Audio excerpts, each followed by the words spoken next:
So last week, we ended off with the Jewish people leaving Egypt, the 10th plague, and then this week they go into the desert. So what I have here is basically a collection of midrashim. Midrashim are essentially stories, parables, lessons, background story, subtext, context for what's going on. You can read the Torah often, and the Torah sometimes even seems vague. It will seem vague, it will seem like it's missing some of the details. And then when you learn, even some of the things that might not seem obviously missing, when you study the traditions, the oral traditions that are passed down from generation to generation about those stories, things sort of, pop out at you. So one of the big questions that we left off with was that Pharaoh chases the Jewish people out of Egypt, and then suddenly he has this change of heart where he regrets sending them away. And actually, in some places it says it was even a miracle that Pharaoh wanted to chase the Jewish people after 10 plagues. If somebody, beat you up 10 times, you're not going to go chasing after them to start another fight. But here Pharaoh is, again, starting up with the Jewish people. The Jewish people go in a roundabout way. They do not go through the land of the Philistines, which is known as the land of Gerar, which is today known as Gaza, which is actually the direct route. If you want to tunnel in from Egypt to Israel, you'd actually go through the Gaza Strip. The Jewish people do not go through that way, and they rather go around the whole plain, as we know, eventually becoming 40 years in a whole roundabout way. If you look at the path, it makes absolutely no sense. The fact that they were in the desert for 40 years was a different reason, but the original plan was to go directly into the land of Israel. But instead, you see they sort of go like a roundabout way and then go deep into the desert at Sinai, and then go through into Israel. So the reason for this is actually a fascinating midrash, which is not in the Torah. It's not mentioned in the Torah, probably for obvious reasons, because there's nothing really we benefit from the story. But it is a very, very interesting topic, a very interesting ordeal, which is that 30 years before the Exodus, 30 years. So 30 years prior to Moses coming to Egypt to take Jewish people out of Egypt, there was a tribe called the Bnei Ephraim, the children of Ephraim. Ephraim was one of the 12 tribes, sons of Jacob, and they had descendants, 300,000 from the tribe. They decided, we're leaving Egypt. We're going to storm the gates, we're going to do the mass escape, the great escape, and we're going to leave. And sure enough, these 300,000 very strong warriors of Ephraim, they all storm the gates of Egypt, and they all run out, sort of like a grand, grand escape. And there's essentially what happens is they go straight through the Philistine territory. The Philistines, known as the Plishtim, see these, band of Jews, band of warriors coming. They thought it was the Jews from the Exodus. They were told that the Jewish people were going to come back to get their land. They thought this was war. And in the end, there was a war between the children of Ephraim and the people of the Plishtim. And essentially what happened is the Plishtim, there were many casualties on both sides, but the Plishtim won the war, and all the 300,000 children of Ephraim were slaughtered. And they were actually, as an affront to the Jewish people, they left the bones in the valley. Many, many years later, Ezekiel would come to this valley of bones and actually resurrect all the bones, bring them back to life, and bring those people to Israel. So there's a whole... Wait, what? I'll say it again. I thought that was supposed to be in the future. No. So there's three time frames. 30 years before the Exodus, these Ephraim tribe, leaves, and on their way to Israel, they are ambushed by these people from Plishtim, and Plishtim kill 300,000 of the tribe, essentially the entire exodus of this tribe. Their bodies are left to rot in the valley. Eventually, there's just a bunch of bones.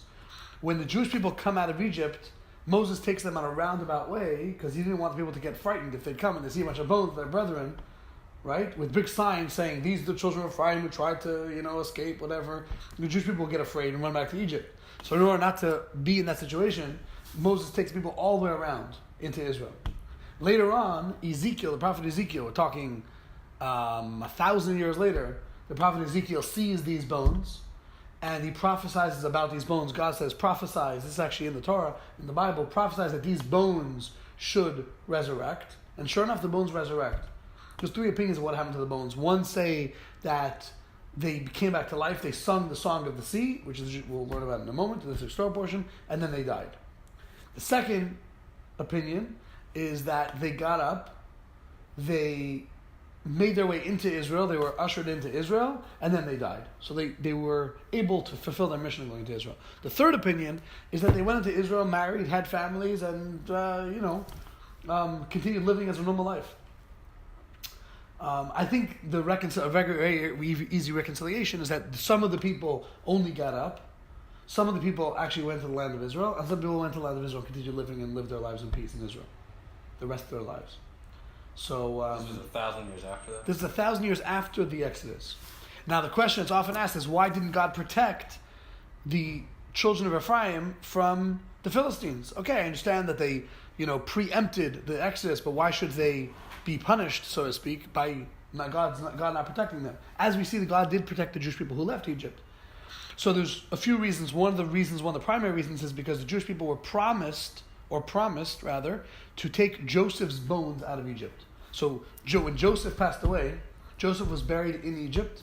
According to tradition, he was put in a lead casket and sunk to the bottom of the Nile River for many reasons.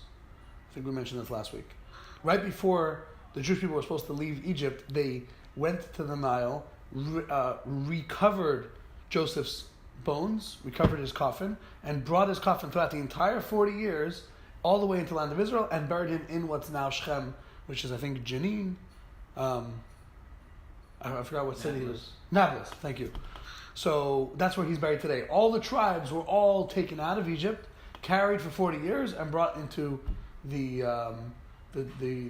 land of Israel. So each tribe took the bones of their people.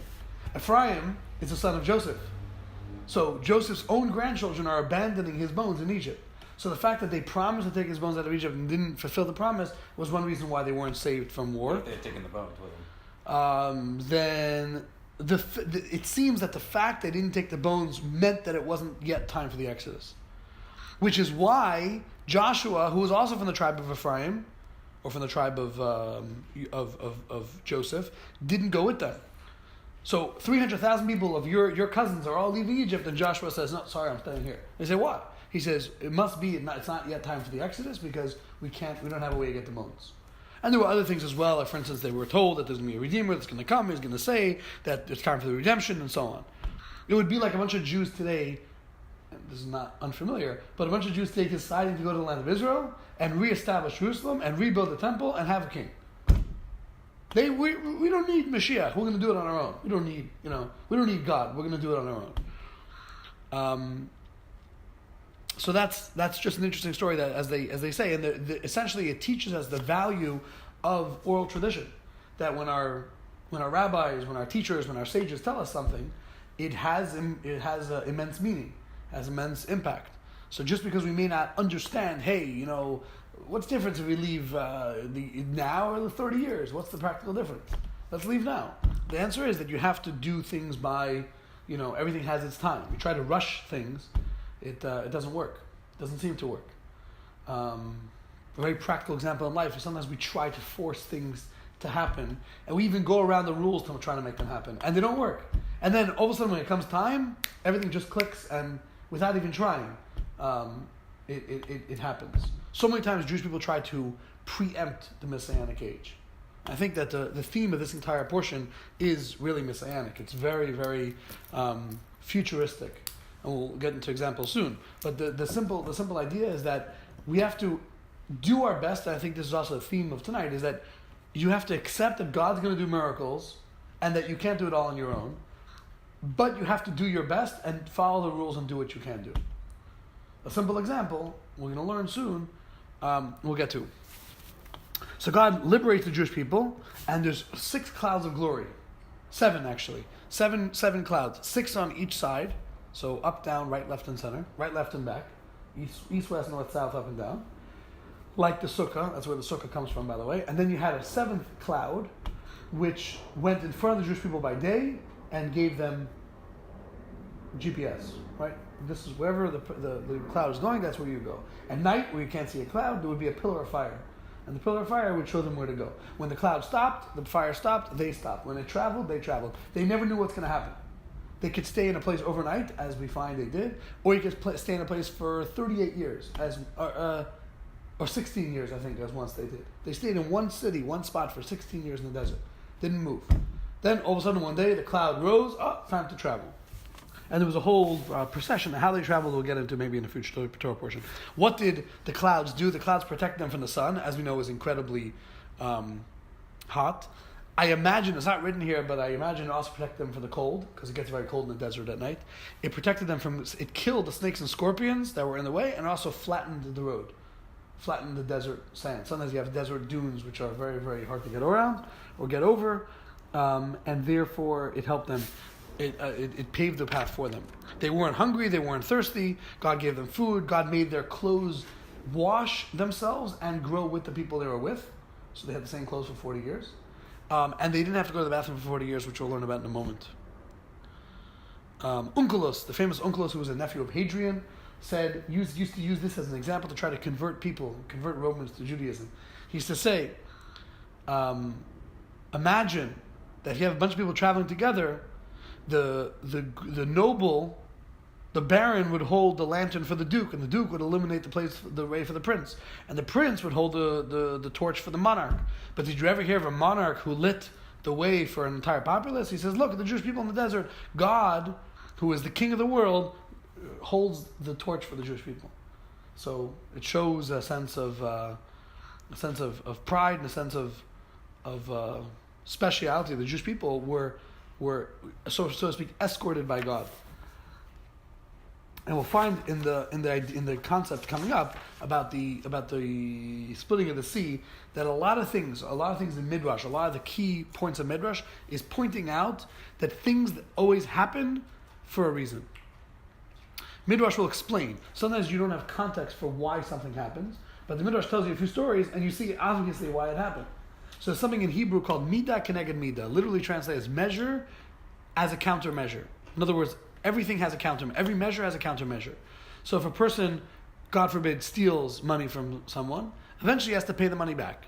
He can pay the money back willingly, or he can pay the money back unwillingly. So if you steal $1,000 from a guy, it could be next day in the stock market you'll lose $1,000.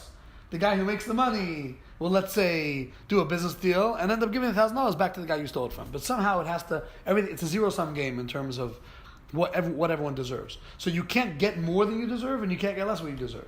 If you try to take more, try to take less, you're always going to end up with the exact same. So if you steal money, you work on Shabbat, you make money unethically, black market type of stuff, then the money, it says the money will never be a blessing. It will always just be wasted money. Then imagine if a guy runs to do a favor for somebody else while he could be making business deals, and meanwhile in his mind he's saying, listen, I'm trying to make money, but this guy needs my help. No one else can help him. Somehow the guy sits down at his business desk. All of a sudden, calls start coming in, and he makes what he has to make. The famous example, it says, imagine, do you ever see a lion who has to give up his job as a lion to go become a farmer? Or you ever see a deer who gives up their job in order to become, a collector, like a peddler? Doesn't happen. The lion gets what the lion has to eat, and the deer gets what the deer has to eat, and everyone in the entire animal kingdom gets what they have to get. So too, Jewish people, especially Jewish people, have to realize that what we're supposed to get, we'll get. Contrary to that, if a person punishes somebody else, they're eventually punished themselves. So we find that the whole ordeal of the Yam Suf, of the splitting of the sea, one of the primary reasons for that happening is in order to drown the Egyptians, who themselves drowned thousands upon thousands of Jewish children. Jewish boys, as we know, they did that in the Nile. During the plague of the death of the firstborn, every idol crumbled, every idol melted and was destroyed, except for one idol. It was called the Baal Tzafon idol. Baal Tzafon was a big idol on the entrance to Egypt, and that idol remained intact. And the Midrashim say, why? Because God always gives free choice to a person. If a guy says he wants to follow a certain religion, God says, go ahead, follow that religion. It's not a true religion, but if you want to go against, God helps you in your missions. So if you're going down the wrong path, God helps you in your wrong path. If you're going down the right path, God helps you in your right path. So almost, you get what you wish for, if you will. And actually it says there were Egyptian spies that went with the Jewish people because Pharaoh had told the Jewish people only go for 3 days. After the 10 plagues, Pharaoh said, go. I don't care about you. I don't want you out of my land. Moses took that to mean that there's no 3-day condition. Go, get out of here. Take your money, take your women, take your animals, leave. So Moses said, fine, we're going. There's no conditions attached. He didn't say we're leaving on 3-day hiatus. So after 3 days, the spies said to the Pharaoh, hey, the Jewish people are not, they sent message back to Egypt, they're not coming back. So Pharaoh gets together his entire army, whoever was left, I guess like the Navy SEALs of Egypt, the fine chariots, this is 600 best chariots, and captains and horses and so on. And they chased after the Jewish people in incredible speed. It says they traveled at like super speed. And Pharaoh actually says he assembled his own horse, and he says that usually a king goes behind battle. He says, today I'm going to go in front of you in battle, and usually a king takes half the spoils, and everybody else could split the other half. But Pharaoh says, this time I'm going to give everyone equal share. Even the king, everyone gets an equal share. I'll even pay you extra. By the time we get back to Egypt, I'll give you whatever's left from the treasure houses, as long as we can go get the Jews. And the Jewish people, meanwhile, are sitting at the Red Sea, and there's basically an ocean in front of them. There's desert on both sides. The Egyptians behind them, and they're freaking out.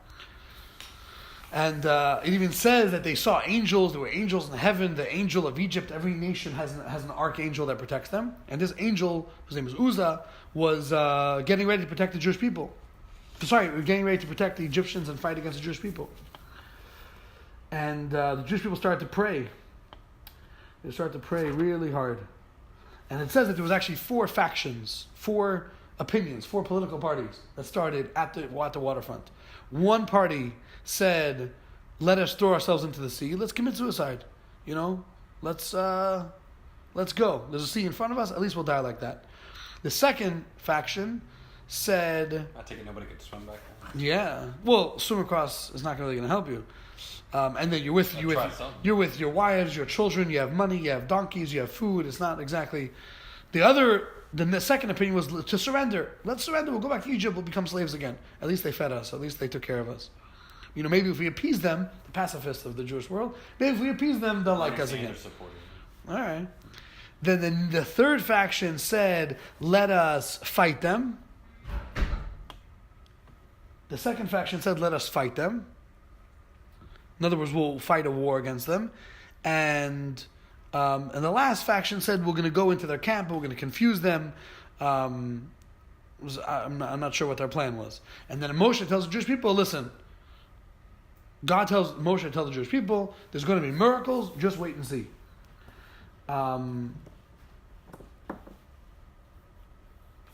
So what happens next is something out of a movie. That basically Moses lifts his rod into the sky, and a powerful east wind begins to blow. And meanwhile, the Egyptians are coming at the Jewish people full force, throwing arrows and missiles, rocks, whatever it was. And it says missiles. I mean, literally, they were just throwing stuff, projectiles, and I don't know what they had in those days. And the cloud of glory was literally blocking everything. It even says, according to one medrash, that it was throwing everything back to the Egyptians. So whatever they threw at the Jews came back to them. And this is coming to a head. Eventually the Egyptians are going to catch up. And then it says that the Egyptians had sudden darkness. They couldn't see where they were going, but they continued in their pursuit. And there was one man whose name was Nachshon ben Aminadab. This is the great-grandfather of King David. Nachshon ben Aminadab from the tribe of Judah. It was a grandson or great-grandson of Judah, the actual first Judah. I guess great-grandson of Yaakov. I'm not sure exact generations. You can look it up. And he leaped into the waves. And after that, the whole tribe of Benjamin jumped in after him. And then the tribe of Judah got upset that Benjamin beat them to it, and they started screaming at them or throwing stuff at them. And God says, "You guys are good because you're committed to action." And that's why he says that Benjamin's going to be rewarded with the temple in his territory, and Judah's going to be rewarded with royalty. And after that, all the Jewish people start to walk into the sea, and they walk deeper and deeper, their knees, their waist, their chest. As soon as it gets up to their nostrils, basically the end of the line, which is a very, very important point, the sea suddenly splits. The point here is that a person has to do whatever they are capable of doing in order to make good things happen. So in order for the miracle to take effect, you have to make an effort. And sometimes the effort has to be so much that you say, I could do everything that I could do. I remember just in the story of Rabashkin, they literally tried everything to get him out. They tried petitioning the president. They tried getting lawyers. They tried getting politicians. They tried getting rabbis. They tried getting everybody, and nothing helped. And it was actually like at the end of the line, they decided that the only thing that would work is a miracle. And sure enough, all of a sudden one day, Trump, Dershowitz, boom, he's out of prison. Out like a second. So we find from there that sometimes, you think you have options. And you go through all your options and nothing's working. One option, second option, third option. At the end you say, listen, God, if I've done all I could do, and then all of a sudden, the miracles start to happen. Because as long as a person thinks that they are in charge of their own destiny, God says, okay, fine, do it yourself. If you're trying to help somebody, and every time you try to help them, they say, hey, I can do it myself. Eventually you say, you know what, buddy, do it yourself. So when a person says to God, I got it covered, don't worry, God, I don't need you anymore. God says, okay, fine, do it yourself. I'm not going to help you. You don't want help. And then the kid, it happens all the time. The guy says, oh God, I can't, I need help. Oh, fine, okay, I'm going to show you. And then God does it for us. So once it got to the nostrils of the Jewish people, suddenly the sea splits. And here's where just amazing things begin to happen. It said about the splitting of the Yam Suf, the splitting of the Reed Sea, that miracles like this never occurred to the Jewish people before. And it says the only revelation, besides for Sinai, of course, that there's going to be such a revelation even to the simple people is going to be when Mashiach comes. It says that according to the prophet actually says that in the future I will show you wonders. Now in the past, God also showed you wonders. So what's the prophet saying? I'll show you wonders. So our sages teach us wonders compared to Egypt. In other words, if you thought that Egypt was wonders, Messiah is going to be much greater than that. The wonders of Mashiach are going to be much greater. So what happens? Everyone's confused, and suddenly the sea splits. The ground becomes completely firm, like a sidewalk, like a pathway, and 12 tunnels open up. Now, for those who are familiar with the biblical story, the Jewish people did not go directly through the Yam Suf. They did not go through the sea. They went in one side and came out on the same side. The whole point of the crossing sea was not to cross the other side. It was to actually... It's like a U. It was like a U. So what happens is 12 tribes walk into the sea, and there's 12 tunnels, and then they make a U-turn, and they come out the other side. So actually, if you look at it from a mathematical standpoint, one tribe made like a whole full circle around the sea, and one tribe just went in and went out. For some people, it's very easy. They turn 18, turn 19, 20, 21, they find someone, they get married, boom. It's like they go into the sea and out of the sea, like the first tribe. The last tribe has to go all the way into the sea, and then has to come all the way out. That's like the people who have to go, date everyone in the system, and then finally, at the very end, they find what they're looking for. But one way or another, everyone goes through this half-like circle. And after every single Jew went through, the Egyptians began to go through. So what ends up happening is the Egyptians see the Jewish people going into the sea, 12 tunnels. It actually says a lot of miracles that happen with the tunnels. We'll get to in a moment. And actually, we'll go through it really quickly. Number one, the water split. Number two, there was like a tunnel-like, there was a roof-like protection over the Jewish people. Number three, I guess to protect them from different things. The third miracle was that there were 12 passageways. The fourth miracle was that the ground was completely dry, even though it was underwater a few moments before. Number five was that it was like clay for the Egyptians. So it was dry for the Israelites, but it was clay for the Egyptians, like mud. The reason why is because the Egyptians made the Jewish people work. Did some Egyptians go through that thing with the Israelis? No, they went through after. So first the Israelites went through on dry land, and then I thought some converted right there. Some they left with them in the. Yeah, before. Well, those were with the Jewish people. That's right, and we'll talk about them in a moment. Troublemakers. So the fact that the Egyptians made the Jewish people work with mud, they got stuck in the mud. Again, same idea of like, you get what you ask for. The water became hard as rock. So the water was completely still. If a Jewish person wanted to drink some of the water, he was able to literally take from the water, and it was sweet water. It wasn't salty water like it would be. And it also says there were fruit growing. There was amazing miracles that happened. They could pick fruit. They could take things out of the water. And as soon as they finished the rock, the water remained as still as before. When the it says that there was decorative mosaic walls. It was a beautiful scenery, and there was transparent walls. So every tribe could see the other tribe next door going through the same tunnels. And finally, the Egyptians, it's their turn to come through the water. So the Egyptians, as the entire Jewish people were in the sea, in other words, in the sea, the Egyptians all saw the Jewish people in the sea, so they went into the sea. Meanwhile, all the Jewish people started to come out of the sea on the other side. Right? I guess there was some sort of maybe a rock formation. They couldn't see the Jewish people. Maybe the cloud was blocking. So the Jewish people start coming out, and by the time the last Jew is out, the last Egyptian was in. And at that moment, the last Jew was outside the water. All the water started to. It says that the water actually helped the last Jews out. If there were slow Jews or pregnant women, nursing women, the water helped them out. And if there was any Egyptian that was not yet in the water would sort of make these waves and catch the Egyptians, bring them all into the sea. And the sea it says the sea suddenly turned into like rocks, like these water morsels of ice that would just slam against the Egyptians, and it says the bottom became like mud, and it was hot, and it burned the chariot wheels and so on. That literally there was just screaming and commotion.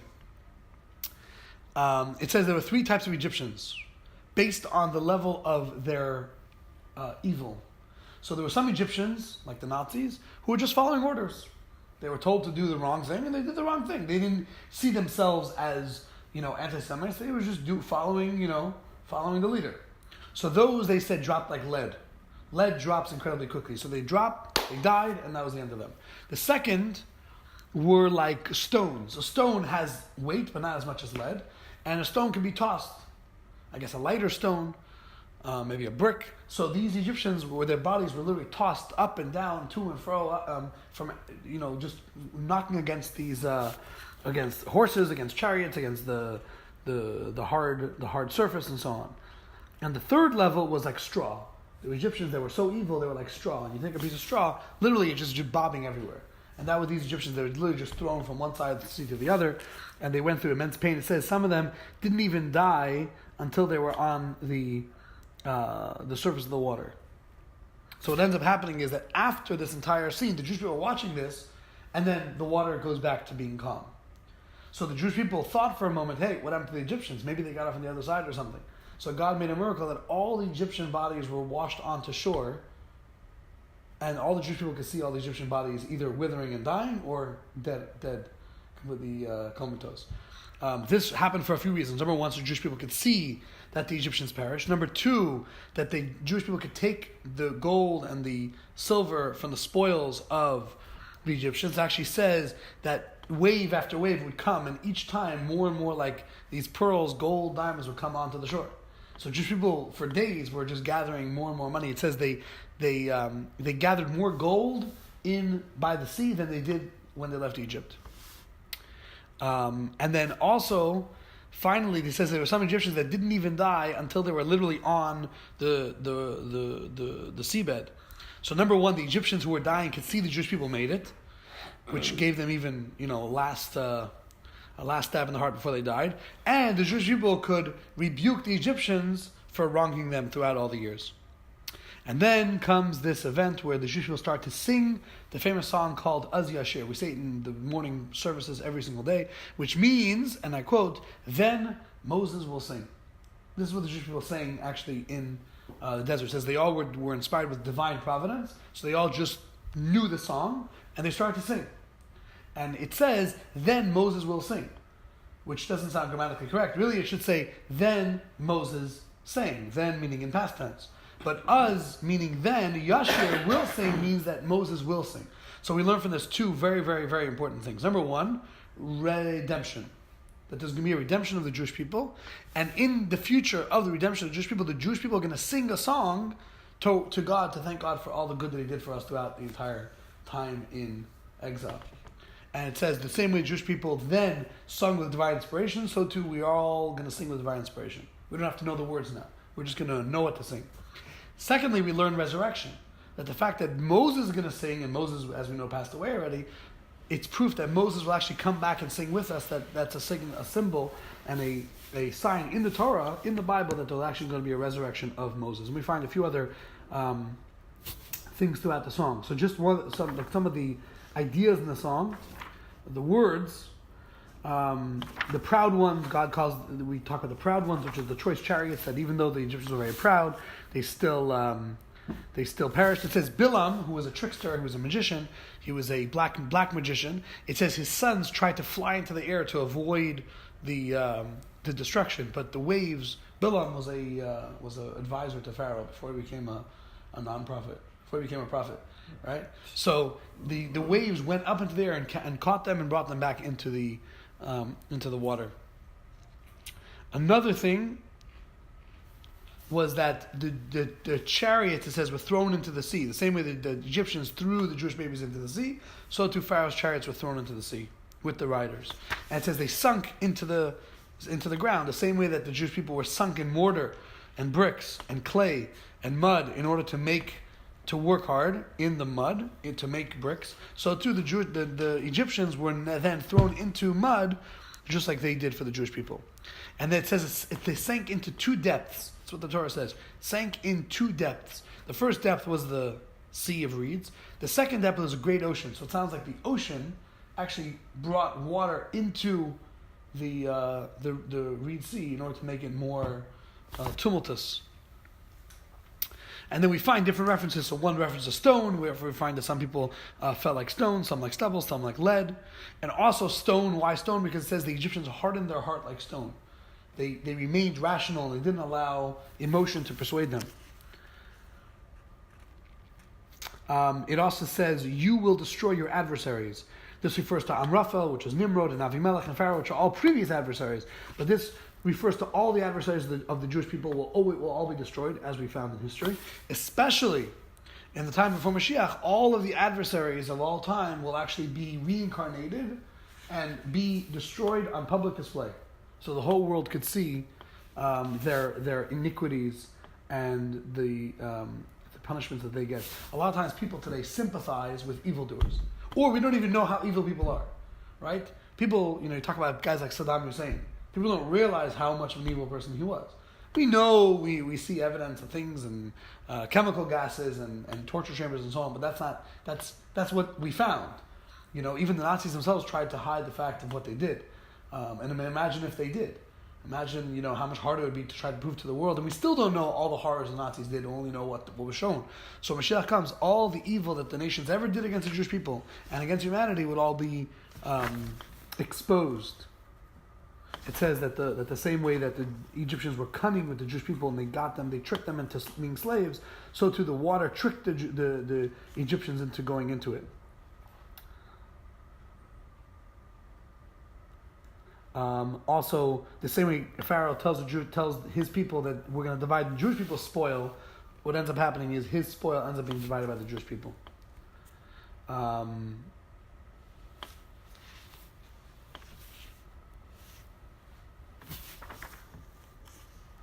It says actually Pharaoh, what happened to Pharaoh himself? So one opinion is that Pharaoh survived the 10 plagues and the splitting of the sea, and he died at the end of the splitting of the sea. One opinion was actually that he survived and he ended up they didn't return to Egypt, but he went to become a significant person or even a king in other places, other lands. One place says Nineveh, and he ended up telling all the people in the world, listen, the God of Israel is a real deal. The same God that he said doesn't exist is the one he started telling everybody about. And it also says that there were that God does wonders beyond human comprehension. For example, God could listen to two people praying simultaneously. So he could listen to two people, how much more so? 200, thousands of people simultaneously. And so too, he could also speak things simultaneously. So it says that when God said, I am the Lord your God who took you out of Egypt, the Jewish people heard every single part of the entire Torah. So later on, when Moses taught them the Torah, they already knew the Torah from what God had said. God didn't have to say the whole Torah. He didn't have to sit there for 40 years. He was able to say in one moment the entire Torah, and the Jewish people heard the whole thing. They may have not understood it, but they heard God say all the words in one shot. It says God said 2 commandments, and when God said, Anochi, I am the Lord your God, they heard all the positive commandments. And when they heard God say, don't have idols before me, they heard all the negative commandments. Everything we shouldn't do. And as we said, that whatever, all these miracles are nothing compared to the way it's going to be when Mashiach comes. It says the earth swallowed them. It says that the Egyptians were actually buried. A lot of Egyptians were buried in the sea. Why? Did they merit burial? It says because they allowed Jacob to be buried in Israel. We know a story that when Jacob passed away, Joseph asks Pharaoh permission to bury Yaakov in Israel, and he does so. He allows so, and actually he even sent a delegation of dignitaries from Egypt to take the coffin up to Israel. The nations heard.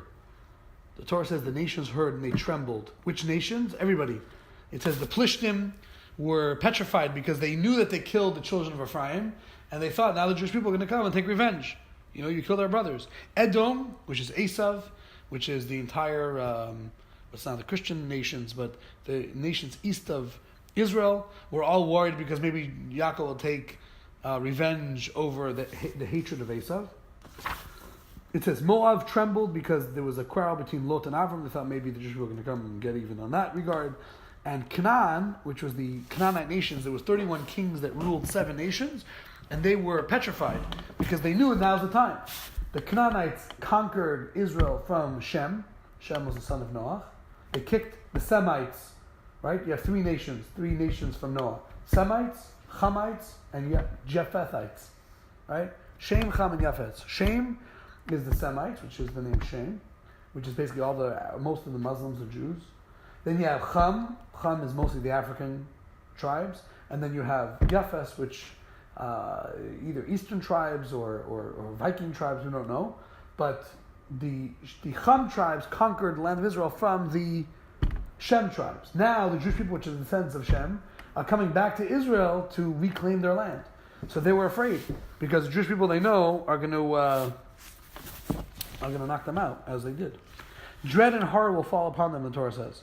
And this was the most intense horror and dread, but the real horror and dread will be for the nations and the enemies of the Jewish people when Mashiach comes. It says Amalek gathered all the nations for an attack, but the nations were afraid to attack the Jewish people. They became powerless as stones. And so too, the final downfall of the nations will take place only in the time of Mashiach. This refers actually, it says, till your people passed, Hashem, till this nation that you founded passed. That this actually it says in the future that all the future verses coming up talk about the future history of the Jewish people. They didn't even realize what they were saying. But they're all future tense. It says, you shall bring them. The Jewish people said, you should bring them to the land. They should have said, you should bring us to the land. But they prophesied without even realizing that they're going to die in the desert and their children are going to go into the land of Israel. And so too, this could also refer to the time of Mashiach, when they'll bring them into the land of Israel and they will never be in exile again. It also says, to the sanctuary which your hands established. This is another proof in the Torah that Mashiach is yet to come, because there were 2 temples, and it says, your temple will be established. But it says, which your hands established. Your hands means God's hands. And God didn't build a temple. David built the temple. Solomon built the temple, or involved with the temple. Cyrus, Koresh, Darius, Herod, there were different people involved with building the temple, not God. The 3rd temple will actually be built by God and come down from heaven. And that temple will never be destroyed. Yeah. So we know that anything that God builds cannot be destroyed. That's why everything in the world cannot be destroyed, right? There's no such thing as, you can only change something's substance, but you can't evaporate the substance. You can take a tree, turn it into ash, turn it into another form of carbon, but you can't take a tree and make it disappear. You can't essentially make something into nothing, or nothing into something. When the same thing with, even more so with things that God creates, like the showbread table, the menorah, the Ark of the Covenant, can never be destroyed because God made them. And so too, regarding the temple, the 3rd temple, which God makes, will never be destroyed. And this is actually one of the proofs that the Jewish people used. That it says the prophet Elijah was asked by Rabbi Eliezer, how do we know that the 3rd temple is yet to come? And it says that really the 1st temple was supposed to be the final temple, but that never ended up being the final temple because Jewish people sinned. When Mashiach comes, then there's going to be a temple forever. And then we have different mitzvahs. The Jewish people go into the desert. They have different mitzvahs, which they get, which is essentially 7 Noahide laws. Actually, this Torah portion is given over. The laws of Shabbos, the laws of honoring one's parents, and the civil laws. And also it says that then the story is that they had bread from heaven.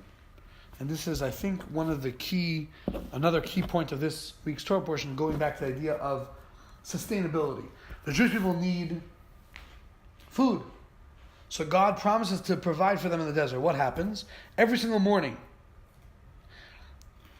rain would fall, and it would, a wind would blow, and it would basically clean. It would vacuum vacuum away sand. And then rain would fall and wash away all the sand. And then a layer of dew would fall on the sand, on the earth, and then mun, which was like, what it was it said it was like a pancake. It was a very sweet, like pancakes type of food. That it would fall, and it even says that it would fall around the camp of the Jewish people so high. It says 90 feet high. And people ask, what was the significance? Obviously, Jewish people did not need 90 feet high of bread to survive. And actually, it even says every single day the bread, after everyone was supposed to take one portion. So you took your portion. If you took a whole case, by the time you got back to your house, it was one portion. If you took a little pinch, by the time you got back to the house, it was one portion. It was always one portion. And that one portion fed you. If you were a big guy, a strong guy, 300 pounds, it fed you. If you were a little kid... Is it the man in the Ark of the Covenant? Yeah. We'll get to that actually in a second. So the Jewish people were perplexed. They said, what is this? Mana means manu. What is it? They couldn't figure it out. It was spiritual food. It didn't make them go to the bathroom. It said it was like milk for babies and bread for young people and honey for old people. It really gave everyone exactly what they need therapeutically and physically. And then what used to happen is every single day, this mountain of mun would melt and it would go into the Mediterranean Sea.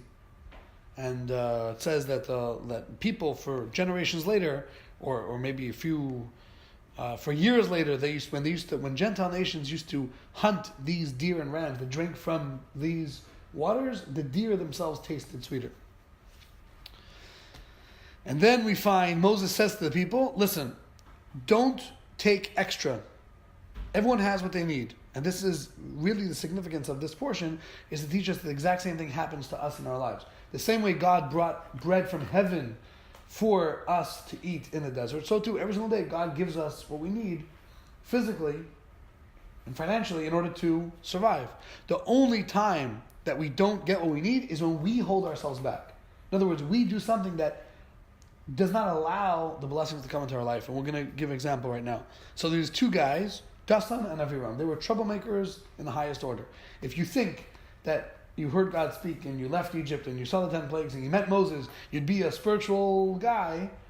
There was always these Jewish people who, even when this was all going down, they couldn't hack the God thing. They always had to be skeptical. These atheists always trying to find some sort of, even if it's blatant in their face that they're wrong, they have to find some way to argue. So these two guys were this example. Dasan and Aviram. Every single time that Moses does something, they're always second guessing him. They're always challenging him. They're always, making fun of him. So they took a whole bunch of mun. They took a case of mun. Why should we take a little bit? They took a whole truckload and they put it in their tent. And the next morning, there was all these worms coming out of these tents of Dasan and Aviram. And people realized that these people basically had not listened to Moshe, had brought extra mun, and all the mun started to smell bad and spoil and rot. It was really a bad situation. On Erev Shabbat, on Friday, everyone gathered the regular mun, like they would, the regular portion, like a piece of bread. By the time they came home, it doubled. It was 2. So everyone came to Moses and said, what's going on? We took 1 and we have 2. So Moses says, on Friday you have to take 2 portions. Because on Shabbos you're not allowed to get bread. So Friday you take 2. On Shabbos you're going to eat the second one. And this is, by the way, the custom why we have that on Friday night we have 2 breads one to represent the month for Friday and one to represent the month for Shabbos. Which means before Shabbat you have to prepare everything for Shabbat. Again, Dasan and Aviram, these two guys, rebelled against Moses, and they decided to play a trick on Moses. They took the man from the night before, from Friday, and they started sprinkling it around the whole camp on Friday night so nobody would see. And when the morning came, Moses says there wouldn't be any bread. And then there's something going to rise, and everyone says, there's bread. And Moses was wrong. Anyway, sure, what ended up happening was that birds came and ate the bread, and by the time everyone got up on Saturday morning, there was no bread. And Moses also teaches that we learn that the mun fell exactly 2,000 cubits, about 3,000 feet outside the camp. So you have to walk 3,000 feet to get your bread. It says people who were more righteous came closer. People who were wicked had to go all the way to the outskirts of the camp. And we also learn from here that a person on Shabbat is not allowed to travel more than 3,000 feet, approximately, outside of a city. So if the city limit ends, let's say in exit 90, you're not allowed to go about a mile past exit 90, a little less than a mile. Even if you're not carrying, even if you're not doing anything. It's called traveling on Shabbat. What if you're not in the city on Shabbat? Then from your place, you're not allowed to travel more than 2,000 amot. Yeah. And as Jason said, it says there were a few miracles of the mun. But one of the biggest miracles would happen when Moses was told to take, or Aaron, was told to take a piece of mun and to put it into an earthenware flask, a very special earthenware flask, and put it in front of the ark, and it will remain as an eternal witness for the Jewish people in the desert. And actually, this never melted, never decayed, never rotted, and it stayed with the ark until today. Until the time of Yoshiyahu, or in the time of Yoshiyahu, it was concealed with other precious items of the Beit HaMikdash, such as the tabernacle and the menorah, and the showbread table, and the small altar. And it says that Elijah the prophet will actually bring this flask back with him to the Jewish people when Mashiach comes. That's how you'll know who's Eliyahu, I guess. So Jeremiah, actually, one time, the Jewish people were saying that we can't study Torah because we're too busy making money. So Jeremiah runs into the temple, goes and gets this flask of mun, and he opens it up and he shows all the Jewish people, look, God provided for you in the desert, God's still providing for you today, and your excuses of not doing what you have to do in order to make money is just that, it's excuses. And it's your duty to do what God needs, and then God will give you what He needs. It's a famous story about a guy who came to the Rebbe, and he said, God needs to do this, and God needs to do that, and I don't have food, and I don't have shidduchim for my children, and I don't have health. And the Rebbe said to him, why are you talking about all the things that God needs to do? Are you doing all the things that you need to do? In other words, if a person does everything they need to do in their life, God will do everything He has to do in His life. In other words, you do what you have to do, you do your part, study Torah, do mitzvot, do tefillin every morning, do study, and then God will give you money and give you wealth and give you prosperity and give you health and give you children and give you everything you need in life. But if a person is always complaining about what God's doing, God will complain about what the Jewish person needs to be doing. So it's a relationship. We do our part, God did His part. As the saying in the Talmud goes, you open for me, God says, a opening of a needle, like the head of a needle, and I will open you like the entrance of a palace. In other words, you do your little bit, and I'll do my little bit. But of course, God's little bit is much greater than our little bit. So if we just do a little bit, if we just make a little bit of effort, then God will do a little bit of effort. The famous example of this was actually the Ark of the Covenant. That it says that the Ark carried those who carried it. That even though the Ark was incredibly heavy, we're talking about 2 stone tablets, which is immensely heavy. Imagine 2 stone rocks, sapphire rocks, each one about 19 inches by 19 inches by 8.5 inches, or 9.5 inches, right? Or maybe even 19 by 19 by 19, about 1.5 foot solid cube rock, inside of a golden box, inside of a wooden box, inside of a golden box, and some gold around the ornaments and wooden rods. I mean, the thing would weigh hundreds of pounds. Meanwhile, it says a few priests, 4 priests, 6 priests, would carry this. How would they carry it? They would put fingers underneath the ark, and all of a sudden the ark would not only lift itself, but lift them with it. And there's even a story we find by Joshua that it showed this to all the Jewish people, that all the Jewish people saw that the ark was completely beyond the laws of nature. But in order for that to happen, they had to put their fingers underneath. So you have to make your effort, you have to do your part, even if it's a little bit. You do a little bit of effort, push yourself a little bit, and God always comes through and does his part. And I can say in my life, I've seen this many, many times, that sometimes you just push yourself a little bit. A little bit more than what you used to. The saying was that when camel drivers used to charge, and same thing Uber today, right? So if you go over time or over hours or out of the city limits, the price goes up. It's not really true by Uber so much, but it's more true by taxis. That once you go outside the city limits, the price all of a sudden jumps up. Or if it's after a certain time, the price jumps up. Why? Because there's what is within the normal parameters of business. And I'll do whatever you want within the parameters. But once you ask me to go beyond what I'm used to doing, I have to charge you more. So too, when a person does more, a little more than what they're used to, a little more than they're comfortable with, a little more than they want to do, then God, so to speak, pushes the laws of nature also out of the way and gives a person more than what they deserve.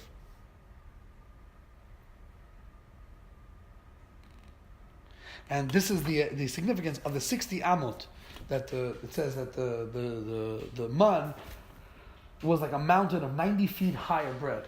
So the question is, why would God do that? Why would God make 90 feet high bread? Obviously, people don't need that. So it says, in order to show that there's many, many blessings. Don't think that God's limited on cash, right? God has, trillions and trillions of dollars available for anybody who wants it, if you only do the right thing, and then all the things that person needs will come. And that really summarized the rest of the Torah portion. There's a war between Amalek, which is a famous war that a nation that was completely anti-Semitic, grandchildren of Esau, fight against the Jewish people just for the sake of fighting against Jewish people. Actually, they did lose the war, but it still made people comfortable with the fact that they could attack the Jewish people, which became the story of history. Until then, they were too afraid. And then Moses holds his hands up every time that Moses' hands are up in the air.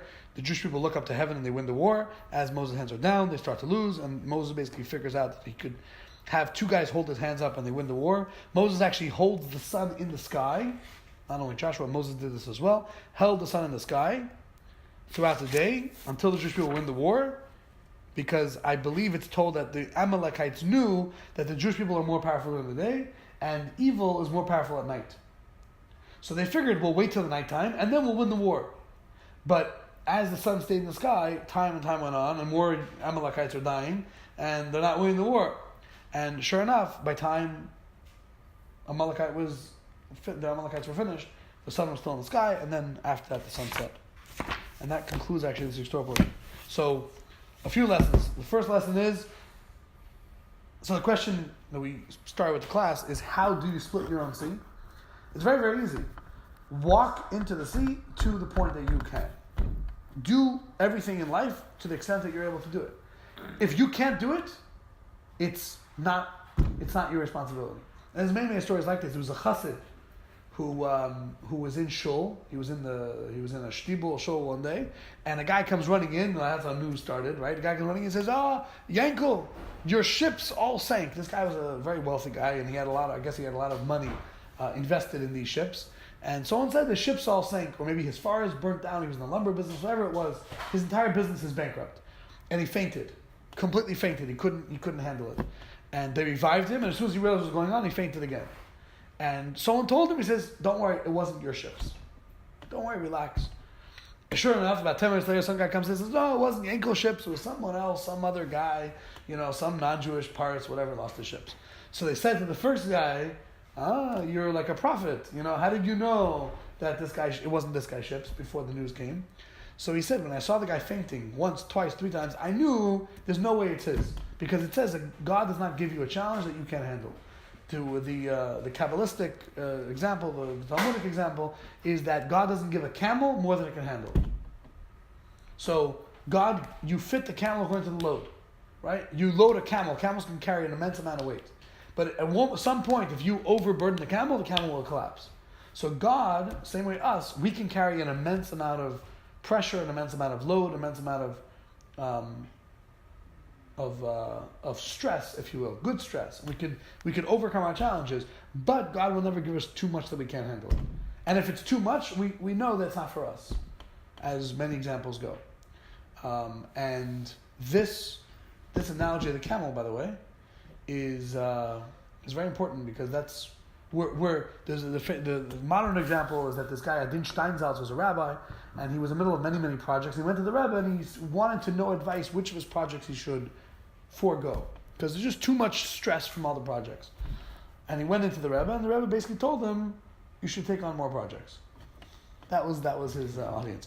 So he came out and he's like, what do I do? I went to the Rebbe to ask which projects I should stop doing, and the Rebbe tells me to take on more projects. It doesn't make sense. So this other chassid who was there, he said, let me give you an example. He says, imagine you have this big glass vase, right? A glass like bowl, but it's very thick glass, like very, oddly shaped glass. And there's a little like cup in the middle. And the cup could hold so much liquid. Let's say it could hold, an ounce of liquid. But really, if you take a glass and reform it, it could hold much more, right? This could hold a lot more than an ounce. So, but if this was oddly shaped and you're wasting space, right, then it can't hold that much. So he said that the Rebbe is saying that if you put pressure on yourself, if you heat yourself up, if you expand your capabilities, you can actually hold a lot more than what you think. And that's really the lesson for us, is that a lot of times we limit ourselves. There's a rule in the Navy SEALs called the 40% rule. That whenever you think you're done with a workout, you're only 40% done. So there's a mental trick that your mind plays with you. And sure enough, people do it. They learn in the Israeli army. The first thing they teach you is whatever your mind thinks you could do, you could always do much more. The only reason why you stop is because, you're supposed to stop. Or sorry, because you think you have to stop. You think you've reached your limit. There was I think Will Smith had a line that all you need to do in life is reading and running. He says, why reading? He says, because everything you'll ever know is for something you read in a book. He says, and why running? He says, because if you run, there's always a voice in your mind that tells you to stop running. He said, if you could overcome that voice, you could do amazing things. So we stop. The first time we hear a voice that says stop, it's time to stop. But if we go past, we can go past many times saying things that we don't think are capable of doing, and we have done them. If you go to your average successful person and say, did you ever think you'd get to this point? They'll say, of course not. I never thought I'd do half of what I'm doing now, or quarter.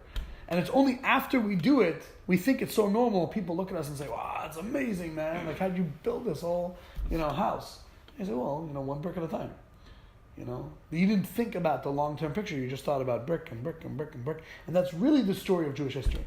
Is that if God would have told the Jewish people at the beginning of time, listen, we're going to put you into exile for 4,000 years, and we're going to have holocausts and pogroms and annihilations and inquisitions and expulsions, and you're going to lose probably most of your people throughout the way, and your children are going to die, and your grandparents are going to die, but it's all going to be worth it because the goal at the end is going to be achieved. We'd say, God, really nice knowing you, but choose someone else. But what ended up being is that we became the scapegoats for humanity, but at the same time, the path that we're on is we're paving. When Mashiach comes, the world will recognize the contributions that Jewish people made to society. That's what Mashiach means. That's one of the implications of the Messianic age, is that the nations of the world, especially the Muslims, we said, I think it was the guy said that Mashiach could bring peace throughout the whole world, but not between Jews and Muslims. That's like too much to ask. So I said to him, if Mashiach doesn't bring peace between Jews and Muslims, he's not Mashiach. In other words, it's no big deal to bring peace between Hutus and Tutsis and North and South Korea. That's not a big deal. But to bring peace between two nations that have an ideological fight for 4,000 years, that's a big deal. But that's what Mashiach's going to do. Like the saying I heard from a rabbi once, that Mashiach is going to build a temple on the Temple Mount, in its place. And what about the Dome of the Rock? The Muslims will take down the Dome of the Rock piece by piece. Why? Because if they don't, then it's not Mashiach. If they don't say, oh, Jewish people are here? Okay, it's your spot. Have fun. If they don't say that, if they don't act in that way, then it's not going to end well for them.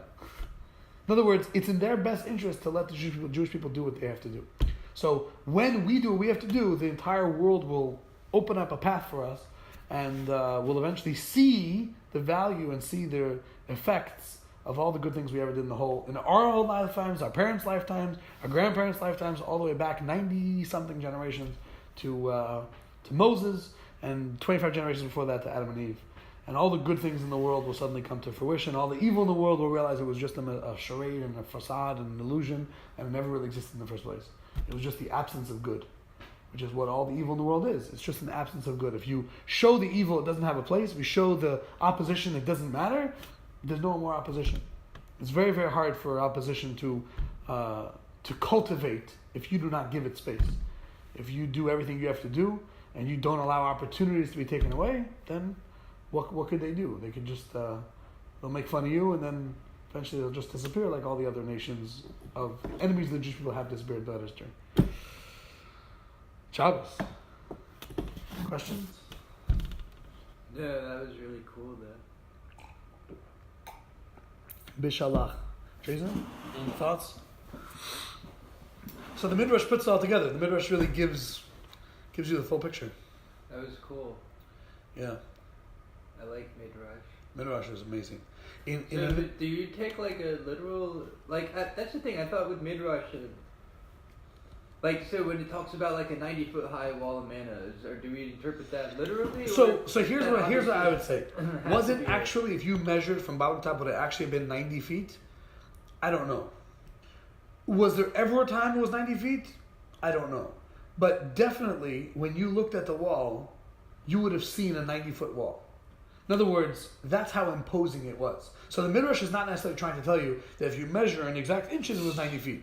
The Midrash is trying to tell you, on some level, that wall was to you and I like a 90-foot wall.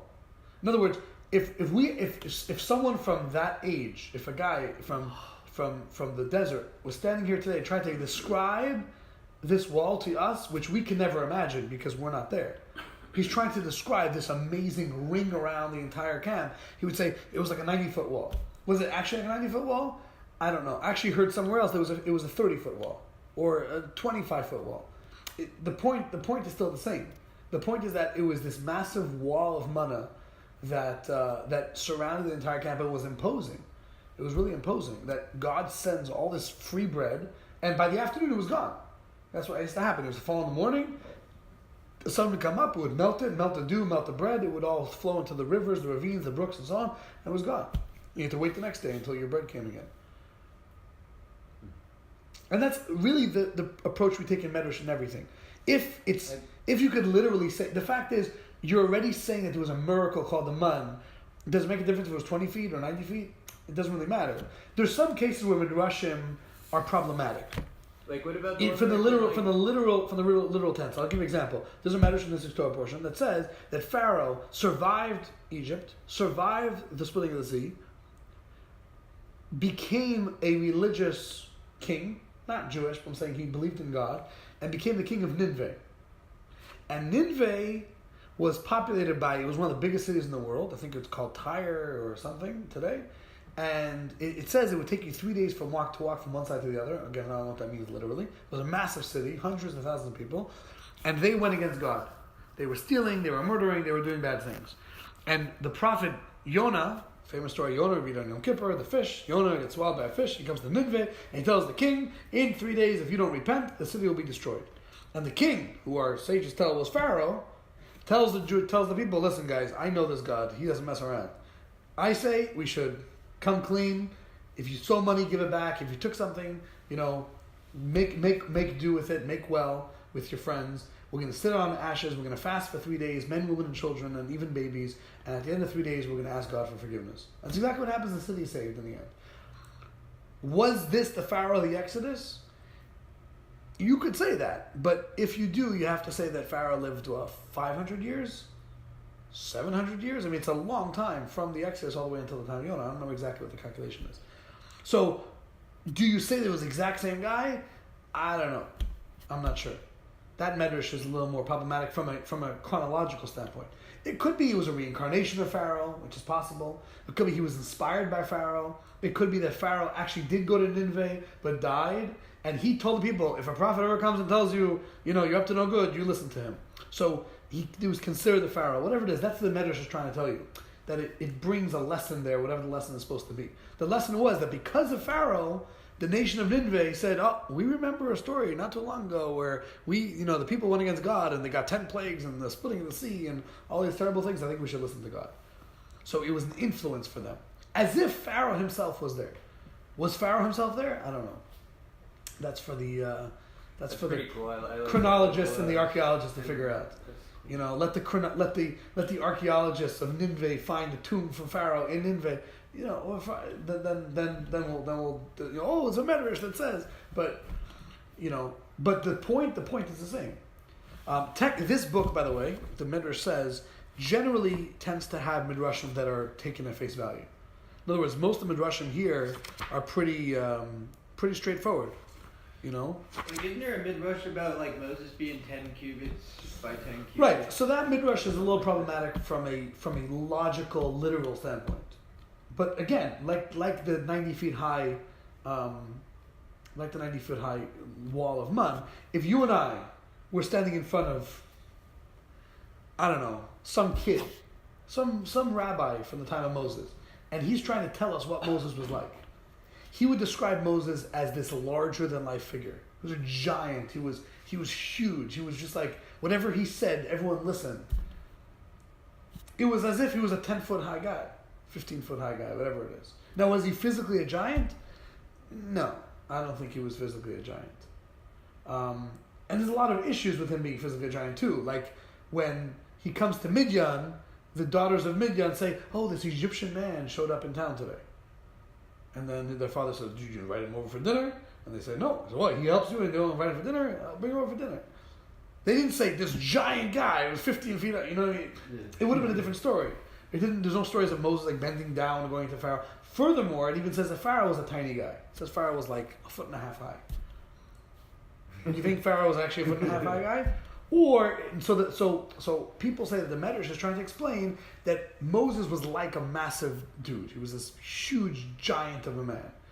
And kids understand that. Kids get that Moses was massive. As a matter of fact, even psychologically, when you think in your mind of certain people, their height changes based on how much you think of them. If you think a lot of them, if you think highly of them, then their height. I'll give you an example. When you're a kid, right? You see things as bigger than you, right? Then when you go back in time, when you go back to those places, you look at those things, and they're a lot smaller than you remember. Like, I remember when I used to play, the playground, we used to play, it was actually the old Beth Am building in Longwood or in Altamont. The playground was, in my mind, the playground was massive. Maybe, I would say it was like 100 feet across and like 1,000 feet. I mean, whatever, obviously, but I was like, that's how I think now. You go back today, it's like 15 feet by like 25 feet. It's tiny. But when I was a kid, it looked big. So for people, Moses was like this massive guy.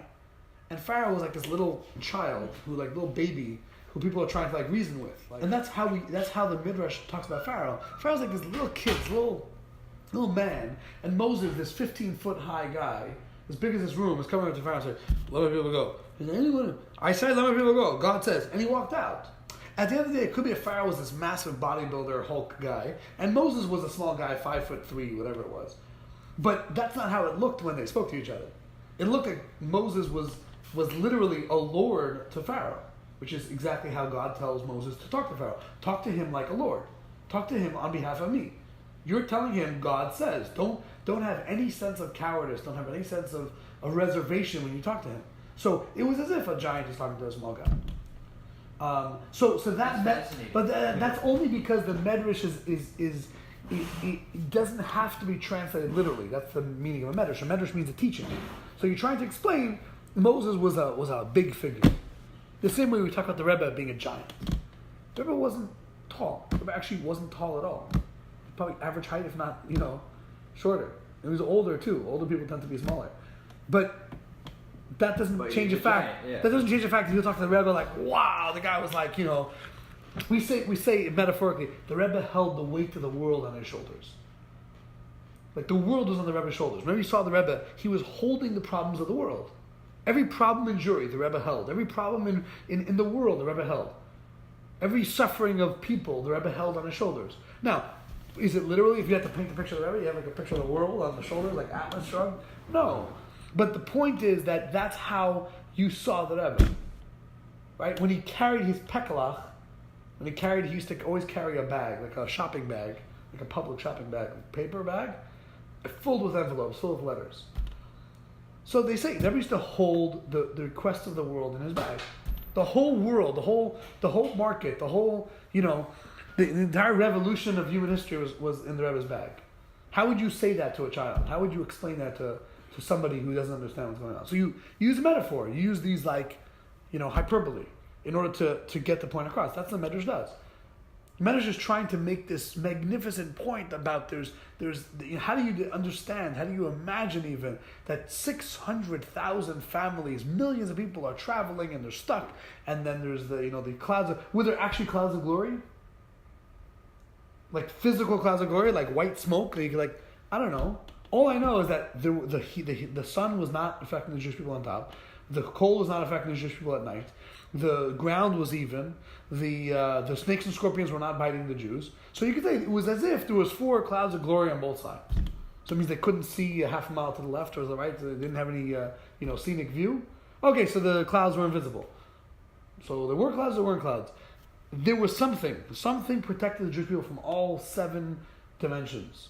Inside, outside, 4 directions up and down.